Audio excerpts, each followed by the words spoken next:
Hello, I'm Caveman, and welcome to MediaWhorz. Starting with our 31st review, we at MediaWhorz will be starting off a contest of sorts known as the Uwe Bowl. Each of us will select our least favorite director, and then pick what we consider to possibly be their worst film to review. The person who nominated the film with the worst overall rating wins. And we all lose. However, for the next two reviews, we've decided to take a short break and review two requests that have been sitting on our shelves for a while. Well, folks, we had to get to them eventually. Let's talk about The Shatner. It's one of the most simultaneously hilarious and creepy movies I've seen in years. This is Kingdom of the Spiders. Okay, look. I know you're afraid of spiders, but... I'm not afraid of them! They're just creepy little fuckers! It's Shatman Dundee! It's not that creepy! Those were giant fucking tarantulas that were jumping out of places and crawling all over people. That was completely creepy. I thought they were cuddly.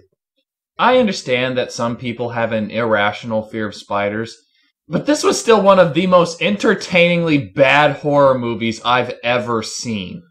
It keeps trying to use tropes of the 70s horror genre to make the film seem scary, like creepy music, odd camera angles, and close-ups on people's faces or on the creatures. But instead of being scary, they all just come off as funny. And the worst offender of all was the Jaws-style POV shots from the perspectives of the spiders. Those were funny. The guys in charge of the soundtrack must have been going, guys? I think we have to reset the music. The spiders still aren't there yet. Alright. In Jaws, watching a shark's POV shot as it swims through the water and slowly rises up from the depths to eat someone, that can be scary and tense. However, watching a spider crawl around on the ground with a shaky, on-the-ground POV shot is hilarious. To be fair, it's pretty clear that the spiders are honestly scared. There are shots where they are clearly running away. This film is interesting because it's not really a horrible horror movie. It's actually well constructed for the most part, and it's played straight. It's just that they can't overcome the inherent silliness of the concept. You only say that because most of this could be solved with river dancing. They did! How many corpses do we see as the people run away? Terrified of the tarantulas! Honestly, they were kind of cuddly. Yeah, PETA would never have allowed this movie to be made today.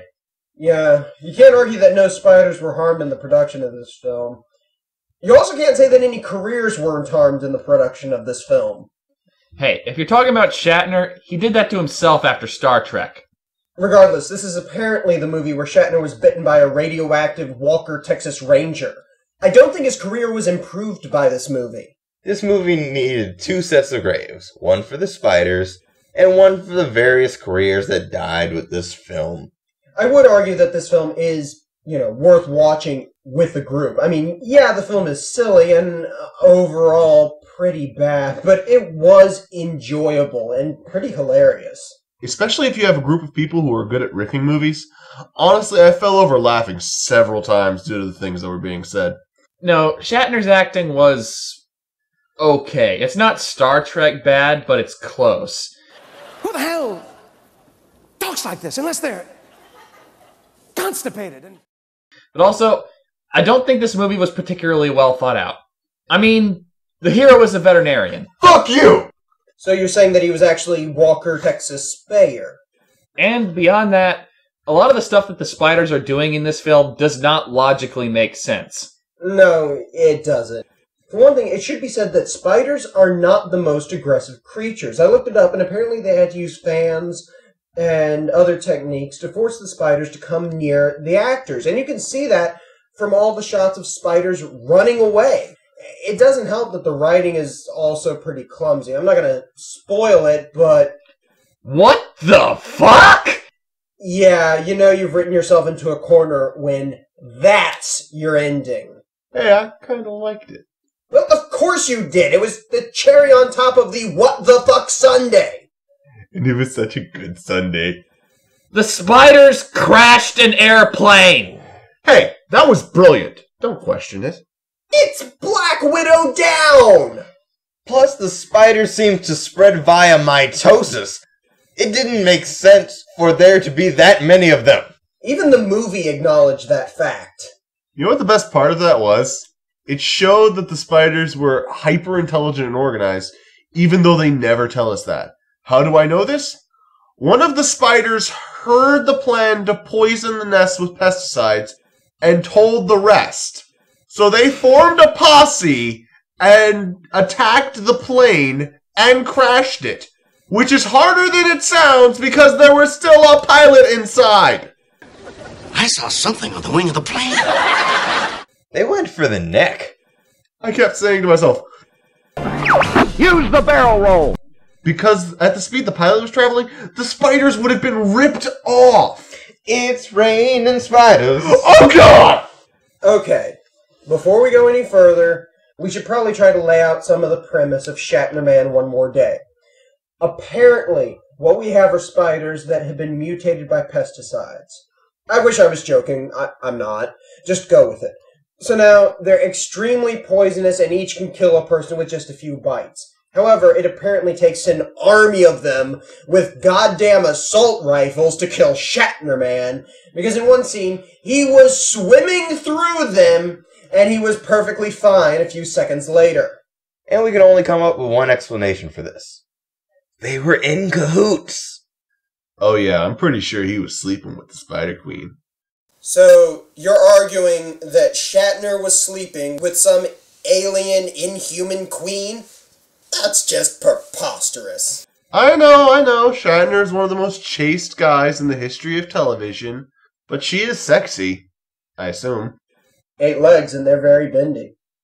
Hey, with those webs, they could have sex in 3 dimensions. Get a bit sticky, though. Honestly, I don't know what else we could have expected from this given who wrote this movie. This movie had 2 screenwriters. The guy responsible for this, and this guy! I think we found where the tarantulas were nesting. And also, the horror aspect is hard to buy since the creatures don't really need to be taken out by, say, blowing up a gas tank or stabbing them with some large blade. Nope. Glass. Then you can release them into a safe environment. Where? The oven. Roasted tarantulas. Tastes like chicken. And a little bit of crab. You seriously fucked up? Anyway, I will commend the film for at least trying to establish atmosphere and mood. Admirable, but mistaken. The same can be said about all the scenes with the spiders attacking.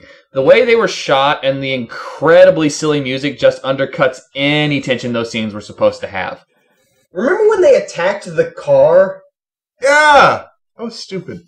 I think you just summed up this entire movie. And now I want some spider gumbo. So, should we wrap this up? I loved this. It was everything a stupid movie should be.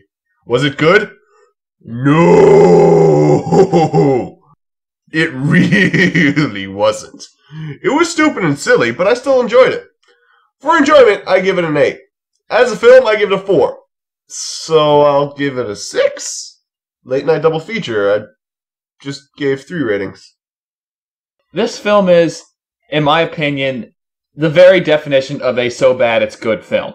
The script is awful, the acting is laughable, and the premise, execution, and direction of this film are so preposterous that they end up being hilarious. On sheer enjoyment and laughs, I could give it a 7, but as a film, no, it's a 4 out of 10. You should be ashamed. If you ever wondered what you would get when you mix 1,000 buckets of spiders with William Shatner, it's this movie! Throw them together and film it. This is a fun movie if you watch it with the right group of people. This is the epitome of 70s schlock. But because it's so friggin' ridiculous, it's a lot of fun. As a film, it's a 4. But because I enjoyed watching it so much, I'm going to give it a 6 out of 10. Late night double feature. Watch it with the right group of people, and you will have a blast. This is not the epitome of 70s schlock. This is the epitome of 50s schlock made in the 70s.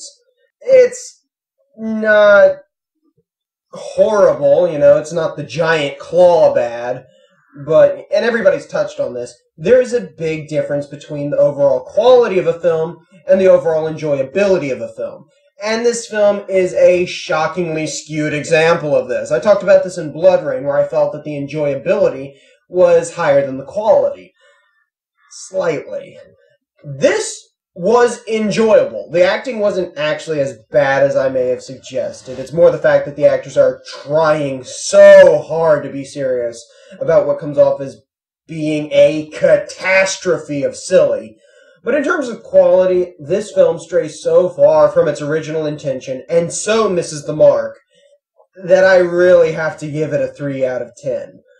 Ultimately, this ends up being a turd blossom that I highly recommend. So, with 1 turd blossom, 1 you should be ashamed, and 2 late night double features, the MediaWhorz consensus is... meh.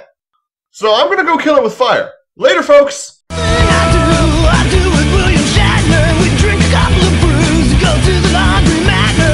When our clothes are dry, we pull them all together. Cause everything I do with William Shatner. Go, oh, when we get together, we both become. Talk about our favorite episode.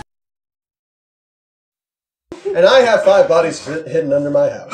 We've all got our problems.